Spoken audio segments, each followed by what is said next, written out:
तो भाई आपने माँ-बाप को कैसे मनाया? माँ बाप को मनाना थोड़ी टेढ़ी थी, मतलब कि ये हुआ कि गया माँ बाप से बात करी, सब लोगों से बात करी, 5 लोग तो उन्होंने भेजा। तो 5 लोगों ने भेजा, देखा कि 5 में इम्प्रूवमेंट है, तो धीरे धीरे लोगों ने भेजना शुरू किया। और निःशुल्क पढ़ा रहा हूँ, पर होता है कि माँ बाप नहीं समझते हैं। अभी 2 दिन पहले श्यामनगर घूम रहा था, कम से कम 15 गार्जियन के पास गया, उनको समझाया कि पढ़ने भेजो, एक बच्चा नहीं भेजा। और कूड़ा बीन रहे हैं, मूर्ति बना रहे हैं, हमने कंप्यूटर की व्यवस्था तक करा दी है क्लास में, सब कुछ करवा दिया, मतलब बच्चा आराम से सीख सकते हैं। पर माँ बाप को अवेयर करना बड़ा मुश्किल है, क्योंकि माँ बाप अगर अवेयर हो ना, बच्चा अपने आप अच्छा हो जाए। कुछ लोगों की ज़िम्मेदारी भी होती है ना कि बाप नशे करता है, तो वो बच्चे को ही काम करना पड़ेगा, तो मजबूरी होती है। अच्छा, हमें ऐसा क्या लगता है कि बाप नशे करता है, माँ बाप की गलती है। और अगर फिर भी कोई पढ़ना चाहे ना, दिन का यार 1-2 घंटा कुछ नहीं, 1-2 घंटा जो अगर काम में मन लगा लेता है, वो मुश्किल है, काफी होता है वो। बाकी मजबूरी बहुत है, बहुत बच्चा ऐसा है मेरे पास जो कभी कूड़ा बिनता रहा है, भीख मांगता रहा है, गैराज में काम करता रहा है, नशे करता रहा है। लेकिन हमें लगता है कि अगर कोई अच्छा रास्ता दिखाने वाला मिल जाए, तो चेंज लाना ईज़ी है। उनको लगता है जितना देर मैं पढ़ाई में वेस्ट करूँगा, उनको उनके हिसाब से लगता है उनको वेस्ट लगता है। हमारे हिसाब से वो बेनिफिट है। उनको लगता है वेस्ट लगता है, तो वो सोचते हैं कि अगर मैं यहाँ पे टाइम दूँगा, इससे अच्छा मैं कुछ कमा लूँगा। सही बात है, कारण क्या है, पढ़ाई स्कूलों में बोरिंग लगती है, हाँ, जेन्युइन चीज़ है। अब बोरिंग चीज़ किसको पसंद है? सबसे बड़ा डर कि बच्चों को लगता है स्कूल जाएँगे तो मार पड़ेगी, हाँ। ठीक है? ये 2 फैक्टर ऐसे हैं जो सीधे, हम भी तो स्कूल में बोर हो जाते थे। सुबह अगर आँख बंद कर ली कि 5 मिनट और सो लेते हैं, तो आधा घंटा हो जाता था। और स्कूल में लगा यार 1 मिनट कट क्यों नहीं रहा है? ऐसी फीलिंग आती थी। तो हमें लगता है कि बच्चों को अगर पढ़ाई में एंगेज किया जाए उसी तरीके से, अच्छे रफ्तार पाने लगेगा। आप ज़्यादा मेहनत नहीं करनी पड़ेगी। ये पॉइंट बहुत हुँ। बड़ा कट ऑफ है जो हमारे सिस्टम से गायब है। भाई और जब आपने शुरुआत करा, तो फाइनेंशियली कैसे मैनेज किया? फाइनेंशियली यार क्या, एकदम शुरुआत में तो मम्मी से मैं ₹250 ली। मम्मी ₹250 दो, मैं करना है, तो हमने पंपलेट छपवाए। अच्छा। छपकाया है हर जगह। कहीं से बोर्ड मैनेज किया, और थोड़ा पेन वेन का मार्कर-वार्कर मैनेज किया, लगा दिया। फिर जब तक फ्री में कोचिंग चलती रही, तब तक कोई दिक्कत नहीं थी। जब स्कूल की बारी आई, तो हुआ ये, हमने लोगों से बोला कि हमें अब ₹300 महीने का दो। हुँ। अभी भी कुछ लोग 4 साल से मेरे पास ऐसे हैं, जिन्होंने 300 से लेकर ₹3000 तक भेजा है। तो लोगों से क्राउड फंडिंग होती है, और मैं भी माँगता हूँ, एक मैसेज डालता हूँ, जो मेरे अपने हैं, जो दे रहे हैं सालों से, उनको बोलना नहीं पड़ता, वो अपने आप महीने की किसी एक तारीख में रुपए को दे देते हुँ। हैं। ये काम कभी रुकने वाला नहीं है, सस्टेनेबल बहुत प्रॉपर है। तो आपने जब ये गुरुकुलम पुलियत्ती गुरुकुलम नाम कैसे आया मुझे बताइए? अच्छा, हमें क्या लगता है कि जो शिक्षा व्यवस्था है अपनी, वो मैकाले वाली, मैकाले शिक्षा व्यवस्था। तो बच्चा रट रहा है, नौकरी के लिए पढ़ रहा है, यार हमने कभी देखा नहीं कि बच्चा ऐसा जो बोला राजा बनता है, लीडर बनना है, वो माइंडसेट किसी बच्चे में डाला ही नहीं जाता। क्या करना है? ए, तो बनना है, नौकरी लगती है, जीवन से रुक जाए। गुरुकुल वो चीज़ थी जो व्यक्तित्व को बनाती है, ठीक है? तो हमें ऐसा लगता है कि गुरुकुल हो, और अभी का जो है टेक्निकल, वो मेथड भी लाए। तो हमने गुरुकुल नहीं बनाया, गुरुकुलम कर दिया, कि हमारा न्यू टेक्निकल सिस्टम भी हो, और गुरुकुल भी, मतलब संस्कार भी सिखाओ, और पर्सनैलिटी भी सिखाओ, सिग्मा बना। हुँ, हुँ। और Gurukulam is like Sanskrit word, हाँ। है ना? ओके। तो जब आपने गुरुकुलम शुरू किया, तब परिवार की क्या प्रतिक्रिया थी? सब माँ-बाप बोलते हैं, "पगला गए हो क्या? ये क्या करते चले हो? इससे क्या बदल लोगे?" तो मम्मी बोलती, पापा बोलते, मम्मी बहुत सपोर्टिव। अच्छा। मम्मी ने कभी नेगेटिव नहीं बोला। हमने शुरुआत से हाँ ठीक, मुझे करना है। पापा कहते थे, "पगला गया होगा, फार्म भरो, गाँव वगैरह एक फार्म भरो, नौकरी करो।" कभी नहीं किया, दिमाग में था ही नहीं कि नौकरी करनी है, कुछ करना है।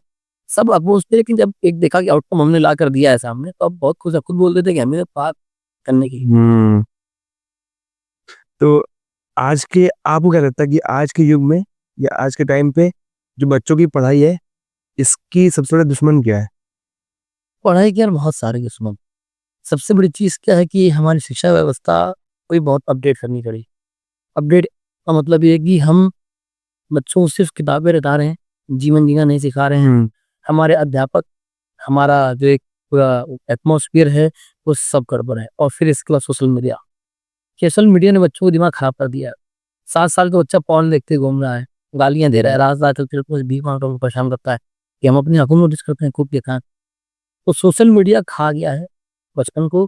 सोशल मीडिया ज़रूरी नहीं भाई खा ही रहा है।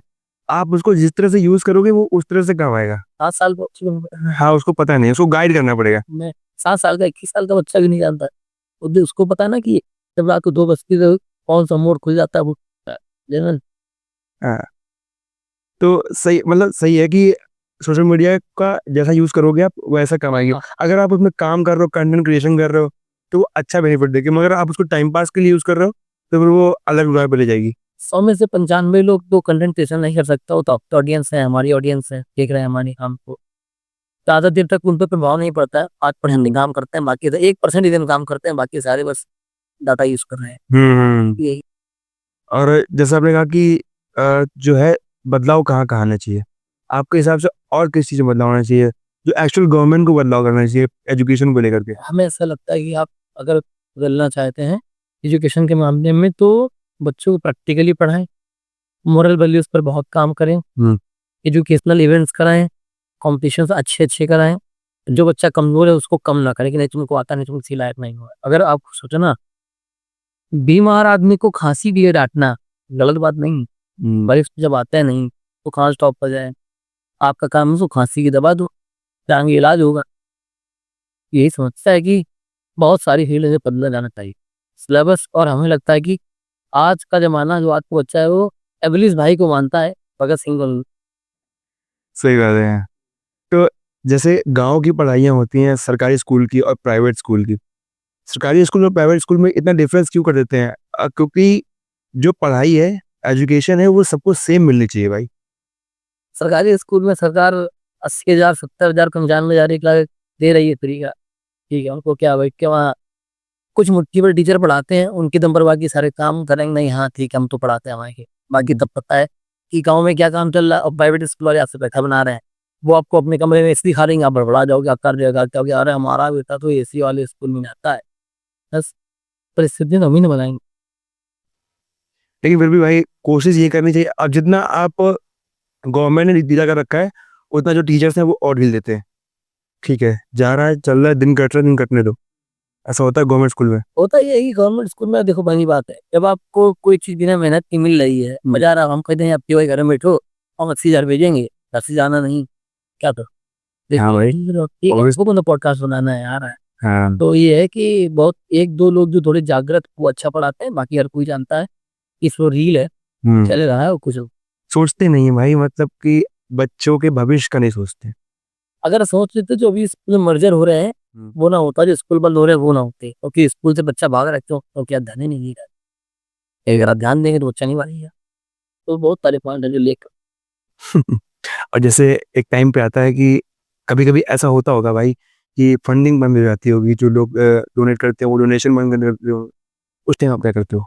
नहीं यार, मेरे डोनेशन भी करने वाले ना बहुत प्यारे हैं, बहुत प्यारे हैं। मतलब अगर हम एक बार बोल देते हैं कि पैसा चाहिए, हुँ। तो मना नहीं करता हूँ। एक एक बिटिया इसकी जो डेली हमको ₹1 भेजती है। हाँ, हाँ दूँगा आपको। डेली ₹1 भेजती है। और कुछ लोग ऐसे हैं जिनकी समस्या ज़्यादा हो गई तो कभी उनको मुझे ना नहीं करता। अगर नहीं है तो बोल देंगे अगले महीने पर भेज दूँगा आपका, भेज देते हैं। मेरे पास मेरे बड़े प्यारे लोग हैं और इसका कारण है कि 5 साल की ट्रांसपेरेंसी है। उनको पता है कि लड़का काम कर रहा है। हमने शुरू किया था तो एक किराए का मकान था। आज हमने एक स्कूल यहाँ पर, एक स्कूल अलीगढ़ में, 4 ब्रांचेस कानपुर में, अभी शाम की 4 क्या बात है! शुरू कर दी और ये सिर्फ़ 15 दिन के अंदर कर दिया हमने रिकॉर्ड। 15 दिन के अंदर? अभी तक ये स्कूल अरे भाई! हाँ, मैंने रील देखी थी आपकी, उसमें आप बता रहे थे कि यहाँ पे ऐसे होगा, यहाँ पे ऐसे होगा। नहीं भाई, क्या बात है! सही मतलब बहुत अलग चीज़ कर रहे हो, मतलब कानपुर में और कोई नहीं, कानपुर क्या आई थिंक यूपी में कोई नहीं कर रहा हो। अगले 2 साल में आप पूरे कानपुर में गुरुकुलम, गुरुकुलम और गुरुकुलम लिख कर देगा। बहुत बढ़िया भाई। जिस बच्चे के पास चप्पल नहीं है, वो चप्पल पहनेगा, जिसके कोनो कपड़े पहनेगा। पूरी कोशिश रहेगी, परिवर्तन है। हुँ, और उसी डोनेशन के पैसे से आपने स्कूल बनाया, उसके बाद स्कूल ड्रेसेस बनवाई बच्चों के सब लिए। कुछ सब एक चवन्नी किसी बच्चे की, हाँ, हाँ। उसके बुक्स वगैरह सब और टीचर्स को कैसे क्या सबको सैलरी, सबको उन्हीं बस उन्हीं पैसे से सैलरी? हाँ, उन्हीं की सैलरी, बिना सैलरी के ऊपर आता।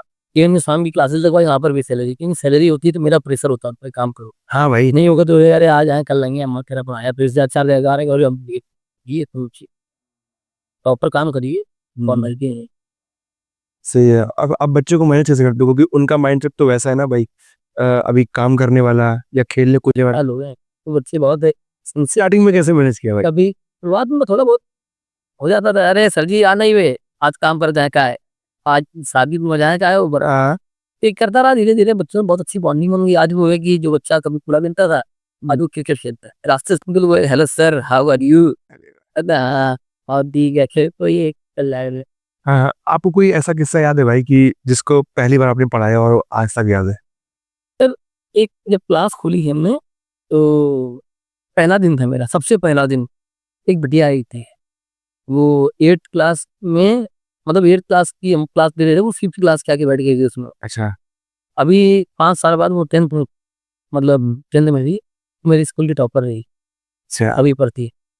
तो और एक बेटा ऐसा था जो पहले गांजा पीता था, शराब पीता था, नशा करता था, लोहड़ी का डबल पीता था। आज मेरे स्कूल में सबसे प्यारा सुंदर अरे भाई क्या बात! हारमोनियम बजाता है, कैसियो प्ले करता है, बांसुरी बजाता है, थिएटर करता है हुँ। और सुंदर एकदम। तो ये है कि चेंज लाया जा सकता है, लाने वाले के अंदर क्षमता। आप एटमॉस्फेयर दीजिए, कुछ नहीं करना। हाँ भाई, ऑब्वियसली अगर अगल-बगल वाले भी कुछ वैसा करेंगे तो सीख जाएँगे अपने आप ही। देखा-देखी कर जाती है। ये हाँ, वही है। और जैसे एक क्वेश्चन मेरा है कि जैसे सारे बच्चे भारत के पढ़ लिख जाएँगे, तो आपके हिसाब से किस चीज़ का ढाँचा जो है वो गिर जाएगा? यार पढ़ लिख जाएँगे, 2 चीज़ें बोलना चाहूँगा फिर से। हाँ। साक्षरता एक अलग चीज़ है, हुँ, शिक्षा अलग चीज़ है। साक्षरता मतलब आप किताबी पढ़े लिखे हो, हुँ, ठीक है, एबीसीडी डिग्री है आपके पास। हुँ, शिक्षा है आपको जीवन कैसे जीना है, आप संयम हो, आप शांत हो, आपको कैसे व्यवहार करना है, ये हो जाएगा। अगर सब पढ़े लिखे हो जाएँगे तो पहली बात ढाँचा गिरेगा क्या? लोकतंत्र मजबूत हो जाएगा। हुँ। हमारा समाज एकदम जो देश है बहुत एक नैतिक होता है ना, सिविक सेंस जिसे आप बोलते हो, वो डेवलप हो जाएगा। तो जो चिड़चिड़ है पूरे दिन की वो खत्म हो जाएगी। वो थोड़ा-सा सहजता वाला व्यवहार आ जाएगा, आदमी के अंदर ठहराव आ जाएगा। अभी क्या रास्ते में थूक गए यार, देख लेंगे तुमको। हुँ। मतलब एक समझ, अगर समझ आ जाएगी, तो कोई भी देश वो सब अच्छा हो जाता है। समझ की बहुत ज़्यादा। आप जिस पीढ़ी को तैयार कर रहे हैं, उस पीढ़ी को आप 20 साल बाद क्या चाहते हैं कि वो भारत को किस प्रकार बदले? अच्छा एक चीज़ क्या लगती है, जो पीढ़ी चल रही होती है इसको क्या लगता है कि पिछली पीढ़ी खराब थी, अगली पीढ़ी नकारा होगी। हम ये जो है कि हम ये चाहते हैं अगली पीढ़ी भारत को बदले या ना बदले, बस भारत को सुंदर और सहज बना के रखे, जो कि बहुत प्रभावशाली। हुँ। पढ़ाई का मकसद भाई क्या है? मतलब आपके पढ़ाने का मतलब मकसद क्या है कि वो नौकरी करके कमाए या इंसान को इंसान ही बनाए? पहले एक अच्छा इंसान बने, फिर अपने तरीके से पैसे कमाए, चाहे वो नौकरी करे, व्यापारी बने, बिज़नेसमैन बने, लीडर बने, नेता बने, क्रांतिकारी बने, जो बनना है बने, हर एक काम पे खुद बने। क्योंकि यार लीवर साफ करने वाला भी काम कर रहा है। अब हम कहें सब आईएएस बन जाएँ, उसकी कौन साफ करे? उसके काम की वैल्यू है, महत्व है, वो तो हमने गिरा रखा है कि नहीं लीवर साफ करते हो। एक दिन तो हमने साफ करते हुए वीडियो डाला था खुद। अच्छा। हाँ, हम साफ करते थे स्कूल के बाथरूम और ईंट शौचालय सब साफ करते हैं, बच्चों के सामने। हुँ, ताकि उनको पता रहे कि अभिमान ज़्यादा हुँ, गड़बड़ ना हो, सारे काम अच्छे हैं। Down to earth friends. हाँ, होना चाहिए। हमें ऐसा लगता है कि किसी काम की वैल्यू ना करना बड़ा गड़बड़ हो जाता है। हुँ। तो कि बच्चा बस कुछ भी करे, खुश रहे, ये था। और आप अपने पर्सनल खर्चे कैसे चलाते हो भाई? पर्सनल खर्चे क्या यार, कुछ जीवन है नहीं इसके अलावा, कहीं स्कूल के अलावा शादी-वादी करी नहीं है, करने का प्लान नहीं है, यहीं रहना है, यही साथ करना है जीवन भर।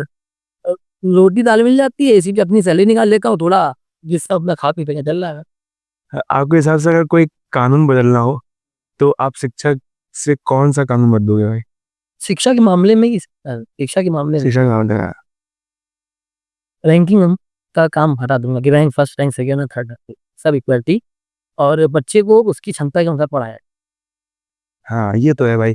रैंकिंग बहुत वो होता है कि भाई अगर फर्स्ट, सेकंड, थर्ड थर्ड तक ही बच्चा नहीं आ रहा है, तो उसका मोड डाउन हो जाता है कि भाई अब तो थर्ड भी नहीं आ पाए हम। और अगर जो आ रहा होता है, हाँ। उसके माँ-बाप भर देते हैं कि अरे नहीं, अरे हमारे लड़का तो एलन जा रहा है भैया, 5th का है, 10th का सवाल लगा लेता है। पहले का फोन है, माता-पिता लोग कह रहे हैं कि वो हमारा बेटा 11th का है, वो उसको 12th का आता है। अब उनसे क्या बताएँ कि काफ़ी ज्ञान ज्ञान होता है, कुछ मैटर नहीं करता। और बच्चे भी घर में हवा बेल लेते हैं। अरे बाबा ये सुनो, इसमें दिक्कत होती है। नेता मंत्री के साथ थोड़ा-सा बनता नहीं है। मैं अरे भाई! अपना करना चाहता हूँ पापा। तो वो घर वाले नहीं, नहीं हमारा बेटा ऐसा करो शर्मा जी, अब तो हम यही करवाएँगे उससे। बिज़नेसमैन बना। हमने बोला तुम्हें जो करना है करो, हम बड़े फ्रैंक गार्जियन हैं। ये हवाबाजी है, गार्जियन में भी यही सब चलता है मुझे। मेंटालिटी चेंज नहीं हो पा रही है ना? इससे बदलेगी यार, मेंटालिटी बदलना मतलब समझ रहे हो? भरी मिट्टी को, सूखी मिट्टी को पानी डालना, गीला करना, फिर बदलना बड़ा मुश्किल है। नए बच्चों को बदल सकते हैं। हुँ। इतना इतना भाई मतलब लोग भी सोशल मीडिया पे प्रयास ही कर रहे हैं कि पॉडकास्ट के थ्रू और जो संत लोग हैं वो अपना भागवत के थ्रू बोल बोल के भाई प्रयास ही कर रहे हैं कि वो लोगों के बदले, मगर बदल नहीं पा रहा भाई। कोई प्रयास नहीं करते यार, सबको अपने सिस्टम बनाना होता है। सच्चाई ये अमूमन लोग जो संत लोग बोल रहे हैं उनको पता है कि पीछे क्या चल रहा है। जो पॉडकास्ट दे रहे हैं उनको भी जेन्युइन चीज है, उनको भैया चैनल दो करेगा आगे कॉपी रहेगी। ये दो जेन्युइन चीज बता, फैक्ट बोल रहा हूँ पॉडकास्ट में बैठ कर। पर सच्चाई यही है, हर व्यक्ति स्वयं के लिए अगर जी रहा है, अगर आप वाकई में करना चाहते हैं परिवर्तन, तो आप रोड पर उतर आए। रोड पर उतर रहे हैं भैया, हम कुछ नहीं करते हैं, सड़क सड़क घूम रहे हैं, लोगों से बात कर रहे हैं, हमें ये करना है। जिनको बदलना है उनको जीवन देना पड़ता है भाई, इससे कुछ बदलता ही नहीं है। हाँ, बैठ के बोलने से नहीं बदलता भाई, आपको जाना पड़ेगा। वो कुछ देर का मोटिवेशन है यार, आदमी कहता नहीं ये कर दूंगा, 21 दिन में आदत बदल जाएगी, अब फिर भाई काम हो। हाँ भाई, बात डिफरेंस है आप में उनमें, डिफरेंस ये है भाई कि आप उधर के जाते हैं उनके पास, तब लोग बदले हैं इसलिए आउट, अब उन्होंने अपने बच्चे आपके यहाँ भेजे हैं, ठीक है, और वो बैठ के बोल रहे हैं, तो उन्होंने जिसने सुना तो सुन के एक कान से निकाल दिया, लग रहा है तो बदले नहीं। ये मैटर हो जाएगा तो क्या। अरे भाई कोई मैटर नहीं होगा, मतलब आपको क्या लगता है कि भाई आप स्कूल चला रहे हो या एक चुपचाप चलती हुई क्रांति चला रहे हो भाई? चुपचाप तो नहीं, क्रांति है। क्रांति चुपचाप नहीं है, शोर कर रही है। शोर कर रहे हैं, आदमी देखने लगा। शोर कहाँ तक पहुंचा है भाई? कानपुर में बहुत आदमी जानने लगे, बाकी तो ऑल इंडिया, इंडिया के बाहर हर जगह के मैसेज आते हैं, चाहे वो यूएई हो चाहे कोई भी जगह हो। और इसके बाद अब तो कानपुर में भी बहुत आदमी जान गए कुछ है, कोई पगला गया है। मैंने भी टीम के बंदों से पूछा भाई ये सुजान करा दे भाई यार, तुम्हें रील्स भी देखा यार तरह, कहते बहुत बढ़िया काम कर रहा है, मैंने कमेंट भी किया था एक बार इसकी वीडियो में। सही है भाई, तब तो अभी बहुत करना, ये समझ लो कि एक साल में हम कानपुर रंगीन कर देंगे। को दुनिया से मतलब नहीं है, एक साल में कानपुर में जितना बच्चा है सबके लिए कोशिश रहेगी कि हम जमीन तक जाएं, उसको अच्छा इंसान बनाएं। और हमें लगता है ये काम मेरी आत्मा है, ये काम नहीं होगा तो हम नहीं। कभी आप हमें पाओगे नहीं कि हम 9 to 5 जॉब कर रहे हैं या नहीं पढ़े हैं, पैसा के लिए घूम रहे हैं सब।